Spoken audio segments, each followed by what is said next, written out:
Hi everyone, welcome to another of Scoutadelic's November special on fires. I had the pleasure of being at a special camp called Wilderness up at Beau Desert last weekend.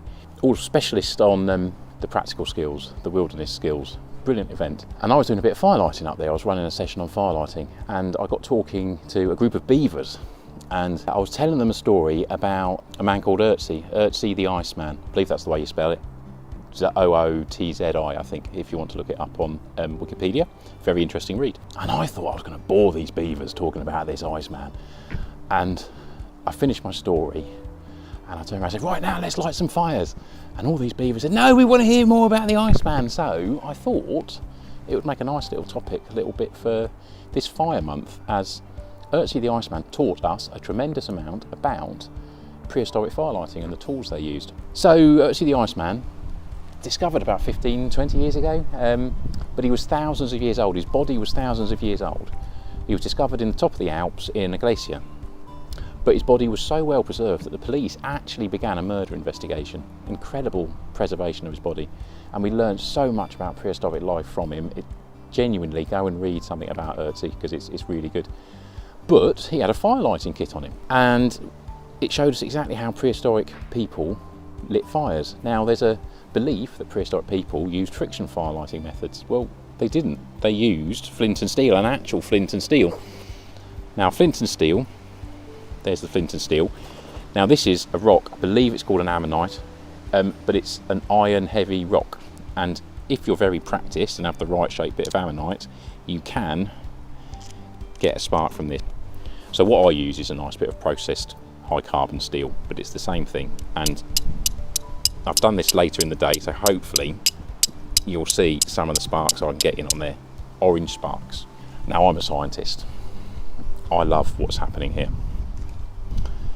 Iron and steel is just high iron content. It's a bit of an alloy, but it's mainly iron. Iron burns in air. Now that's incredible to think about when you look at that and you say, well, that's not burning in air. Well, iron reacts so strongly with air that the minute that it's made, it creates a layer on it of iron oxide. So that's protecting it, the rest of the iron, from burning. Now what you're doing is flint is so sharp, it's cutting through that iron oxide, it's cutting bits of metal off, and as it cuts those bits of metal off, they're exposed to the oxygen in the atmosphere and they start burning. And that's how primitive used to light fires. Now they would use different materials, so I've got a thing here called cramp balls or King Alfred cakes, or I think the Latin is Daldinia concentrica, and the concentrica, you can see concentric circles are circles that are inside each other, and you can see how it grows with all circles inside just itself. But you can also see how it would be possible to carve intricate patterns. In a full piece you'd have all these circles. Great once it's dried at catching an ember and growing. So you might see this on ash trees, in dead ash trees. Now not only does this be used to catch the sparks and light a fire, but they also use this to carry fire around with them. This King Alfred cake is made up of concentric circles, and what Ötzi had done is he'd carved a pattern in this King Alfred cake to keep an ember burning for as long as he could. So he was able to walk from one place to the next, and it's estimated he could have walked for many, many hours with this ember carrying on going.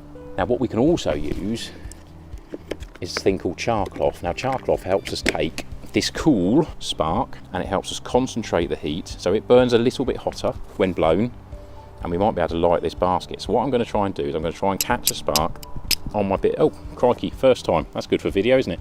You see how that's burning orange? So I'm going to put that into my little basket. I'm going to turn so the wind's going to help me here. So I would normally be blowing into that. You see how the wind's just doing all the work for me. Now, oh, look at how easy that was. Crikey, the wind did all the work there. And I got a fire straight away. But that was just taking that little orange spark from that piece of iron, so that iron burning in the air, and it got us to that flame, nice and quickly like that.